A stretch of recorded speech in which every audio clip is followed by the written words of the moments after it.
The views and opinions expressed on the Craig L. Hayes Show do not necessarily represent those of Westgate Resorts, ownership, or management.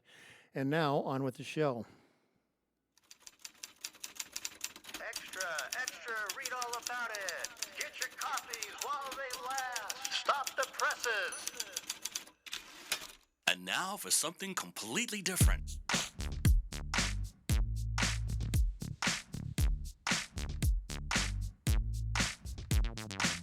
Are you ready for a little truth? Are we not entertained? Wisdom is the proper use of knowledge and experience. There are no safe spaces here. The truth shall make you free. It's showtime! So you want the truth, but can you handle the truth? Well, here's another fine mess you've gotten us into. Now that's entertainment. Enlighten me a little. What you say is quite logical. And what did we learn? Prepare yourself for a little sensory overload. I came here for the truth. 7 years ago, stand by the roll show intro. Roll show intro in 3, 2, 1, go. This is the Craig L. Hayes Show. Hello, America, family, friends, and listeners all around this planet we call home. This is the Craig L. Hayes Show. I am Craig L. Hayes. Today's date is the 18th. We're already past half the month. 18th of November, 2024. And as usual on these days of doing interviews, we are coming live or recorded live from the Westgate Resort in Las Vegas in the International Showroom in Elvis Presley's dressing room. And right next door, through that door right over there, is Barry Manilow's private dressing room. And it is such an honor and a privilege to be able to do this show from the place I spent 30 years working. And I want to once again say thank you to Cammie Christensen, the president of the hotel, Dawn Rawls, she's the vice president of marketing and entertainment, and John Peer, technical director of entertainment, for helping me out and letting me do this and bring a little bit of light and to what goes on behind the scenes in Las Vegas on what it takes to make a show happen in Las Vegas. So today, I have a special guest. I've known him. He's one of my probably 2 or 3 very best friends in the whole wide world. I've known him since 1980, and we've been through many adventures and working in different places, had businesses together, and put an album out together, and blah, blah, blah, just on and on and on. And the song that you just listened to is a song that he created with his band Zodiac Dragon called Girl on Fire. We used it. He was allowing me to use it as the intro to this show. And he's here today, and we're going to talk about show business and recordings and all kinds of things that goes on here in Vegas, because it's just not in the casinos and the showrooms and lounges. There's entertainment everywhere in Las Vegas. So without further ado, I'll say hello to Talbot Snow. Talbot, what's going on, man? Who the hell are you? Exactly. Who am I? Yeah, now we got that out of the way. So, first off, what I usually do here, Talbot, we talk a little bit about the past. How does a kid from the South Pacific and a couple little islands in New Zealand, in Christchurch and Auckland and that, end up in Las Vegas? That's a good question, and I have a good story. I came home from high school one day. We were living in Christchurch, New Zealand, and my dad announced that we are moving to Las Vegas. And I said, "Oh, really?" And that led to actually quite a few battles between him and I, climaxing in a really big fight. We had a big fight. And I was just sort of coming of age. You know, I was like around, 13, 14 years old, so just coming into those crazy teenage years. And I was very happy and established in Christchurch. I had already started DJing. And, in Christchurch in those days, I don't know, there wasn't a whole lot for young people to do. So for me to be able to figure out that I could DJ and do things, for various activities, church dances, school dances, whatever they were, YMCA, weddings, those kind of things. It was cool for me because I'd never been a part of those kinds of things before, and it gave me something to do on the weekends. There wasn't a whole lot to do for young people. It seemed like in Christchurch in those days. New Zealand has pretty strict labor laws, and so a lot of the kids didn't have work. So what do you do after school or, on the weekends? And so I had started DJing, and that was cool, and that was my way of getting a little bit of notoriety. I had a girlfriend, and, I thought she was it, even though I was super young. Had friends, close friends, so I thought, very established, for a teenager. And I did not want to leave. I felt like I had found my niche, however you say that. Yeah, I don't know. I've heard it so many different ways. Yeah, we'll just run with whatever you say. And so I didn't want to leave. And so Dad and I had this huge fight, actual physical fight. Oh. And I remember we were in the dining room, and I said, "Well, I'm not going." And he said, "Yes, you are." And he got up to move toward me to, I could see in his eyes he was going to kick my what. And I dove through, I leapt backwards up through,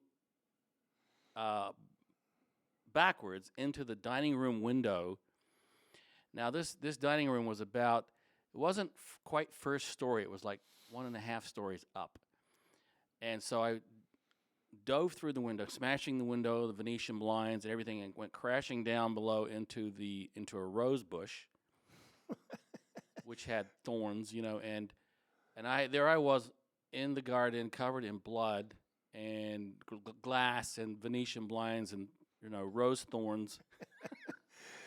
Just like the movies, the westerns being thrown through a window. How so funny. And I just looked up at my dad in this gaping hole, in the big window, and he had this look of disbelief, like I had just done that, And I was pissed off. I was finally sort of coming out of myself. Like in the past, Dad had pretty much always got his way.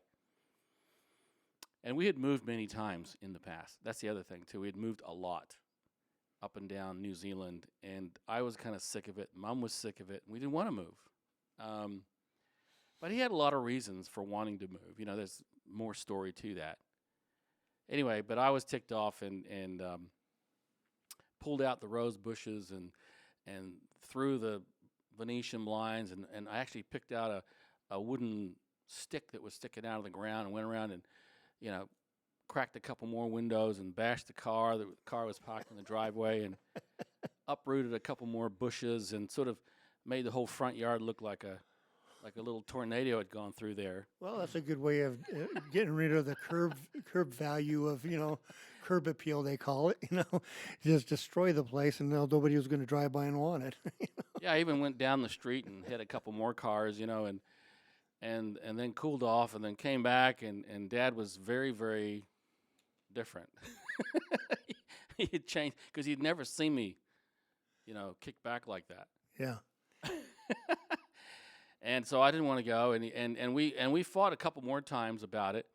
And finally he said, "You know what? I'm just going to give you a couple $1,000. You can just stay here in Christchurch, and we're going to go to Las Vegas without you.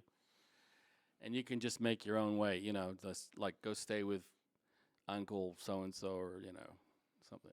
And when he put it like that, I go, I don't know if I'm really ready to live life, out on my own at 13 Yeah. or 14. And so so eventually I came around to the idea. I said goodbye to the DJ stuff and my girlfriend and other friends. and we came to Las Vegas. So he wanted to come here because he himself he had owned what was at one time a very successful tour business. Started out as a local bus service. He was doing school routes basically. He bought a couple buses way back. I'm talking 40, 50, whatever, 60, 100 years ago. Yeah, a long time ago. Yeah. And again, he was on the ground level too. In the town that he got established in and sort of grew up in, there wasn't a lot of, we're talking back in the 40s. Well, it was post World War II stuff, right? Or was that before he went to Yeah. World War II? Yeah. After World War II, and so back in those days, business competition wasn't anything like it is today, especially in New Zealand. Little Yeah. far off country, and so he had ground level, in a sense, access to this bus service thing, and he grew that over a period of years, decades, into a tour company that had tour groups traveling to Australia and the United States and Central America and South America and all over the place. He turned it into a multi-million-dollar business. But here's the big but.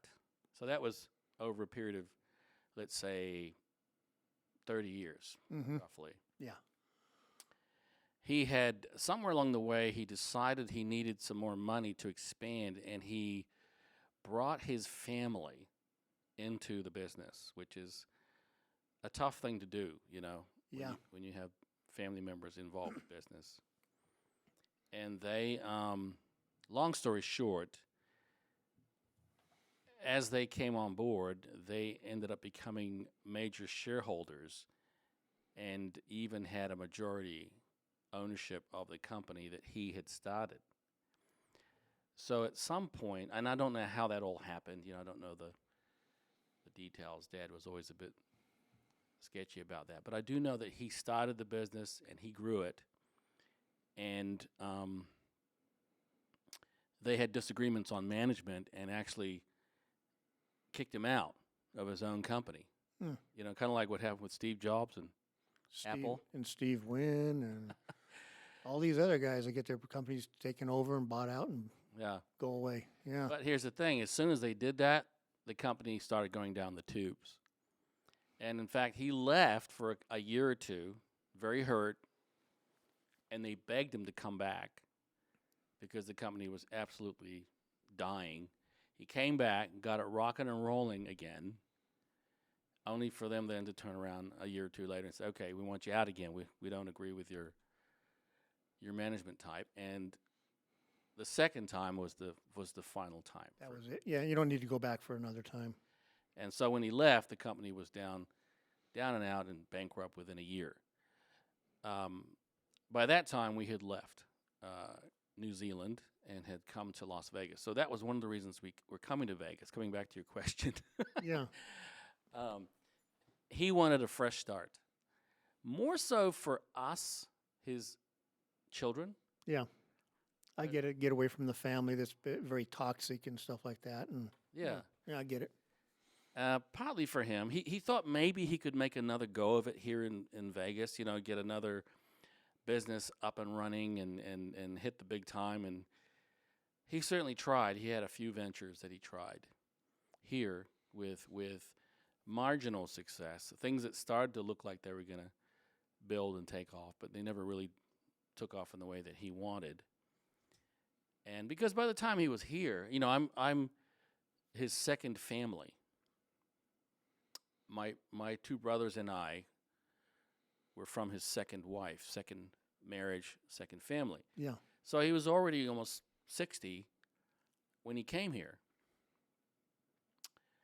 So who wants to hire an old, 60-year-old from overseas? Exactly. That they even, the amazing part about that is they even allowed him to come over and, as a resident alien and stuff at that age, because that's you don't usually bring in elderly people. Yeah. Well, the thing that was in his favor, two things. I had a sister that lived in Provo, Utah, still does, and she and her husband were our sponsors, and Oh, there you go. Yeah. they were very well established and successful in their careers and so on, and raising a family and so on. So we had a stable, rock solid sponsorship, and then also my mother was a registered nurse, and the U.S. is always looking for nurses. And she was quite a bit younger than your dad too. So Yeah, almost 20 years, yeah, somewhere around there. so And that makes a big difference there too. So I see it. Yep. Yep.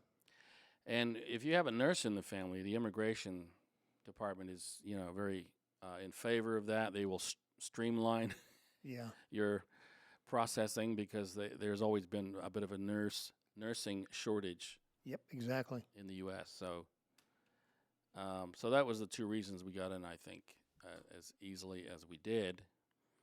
And so Dad was trying to reinvent himself, give us a new chapter. He said that, and how he ended up in Vegas is that back when his company was running these tour groups, he actually had tour groups passing through Las Vegas. He had tour groups that were traveling, throughout parts of the U.S., including cities like Las Vegas. And he and Mom would sometimes go along as the tour hosts with the tour groups. So he had actually been through Las Vegas several times on these tours, and he just fell in love with Vegas. He thought Vegas was just cool, town where anything can happen, dreams can come true, Yeah. and it is. I mean, Vegas has a bit of that reputation, right? Oh, absolutely. Yeah. It's like kind of like Hollywood, it's like you go there and you realize your dreams and whatnot, and so so he picked Vegas, and he actually contacted the Bishop Christensen, Don Christensen, from Christchurch. Did a little advance, research and homework through and through the bishop, and so when we arrived, the bishop already had 3 or 4 places for us to stay. That we were able to stay, until Dad had gone out and was able to find an apartment for us to live in and so on. So there were like 3 or 4 homes we stayed at, including the Thuriots. Okay. You know them, right? Oh yeah. We stayed with them for a couple, 2 or 3 days. And then Dad found a place for us to live, and, we went there and actually started off in Vegas in the Swenson Apartments on Swenson. Just down the street. Yeah. They were Mulberry Hollow at that time, I think. Yeah, because I lived there too. So. Back in those days, they were halfway decent apartments. Mm-hmm. And so, that's where we were for a few months until we... Kind of sketchy now, but yeah. A little bit. Yeah. And until we found a house, and then Dad bought, a house.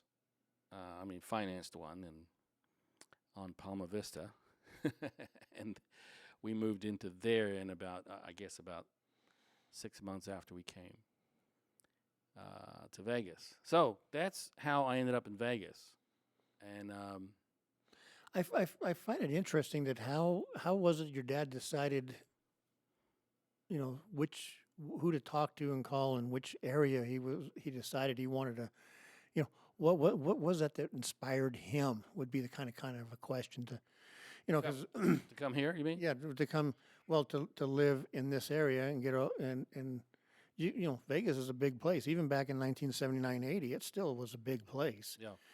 200, 300,000 people, somewhere in that vicinity, and spread out all over the place. But you ended up in this area, Well, I think, again, he had talked to Donnell Christensen from Christchurch. I don't know how he picked him out. Weird. I think he just, I don't know, got a phone book or something, or maybe through the church. Yeah, could have been a couple of things there. Like a church directory kind of a thing. And because my dad's been a bishop too, he's been in stake presidency, he's been in various church callings, and yeah, he was. So I guess he knew, how some of the workings. The church back in those days too used to fly church leaders in from New Zealand to Salt Lake for certain training meetings and or general conference Yeah. type things. So Dad was familiar with the U.S. from that. Okay. As So he well. had several different angles. He was familiar with Yep. the area and things like that. So yeah, that's just a point of interest, not a big deal. It's just like, of all the places to go, you land in the same area that I'm living in.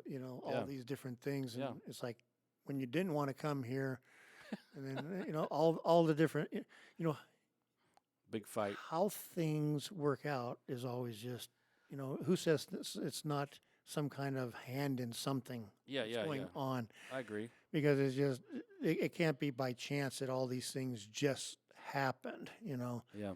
And we're just about at the end of the first episode here, and when we get done, we'll come back and we'll talk about how you and I decided to go and get crazy and get into DJing and recording studios and show business and Yes. running sound and lights at the Mint and all this other fun stuff we've done all over town, And I want to talk about my lactose intolerance as well. Well, we can spend a whole episode on that if you want, okay? We'll dedicate at least one episode to your lactose intolerance. So, but I really don't like you too much because you're very intolerant. So, anywho, we will be back in just a few minutes. We're going to take a little water break, and we're going to come back and start episode 2 with Talbot Snow. Until then, Talbot, take it away. This is the Craig L. Hayes Show.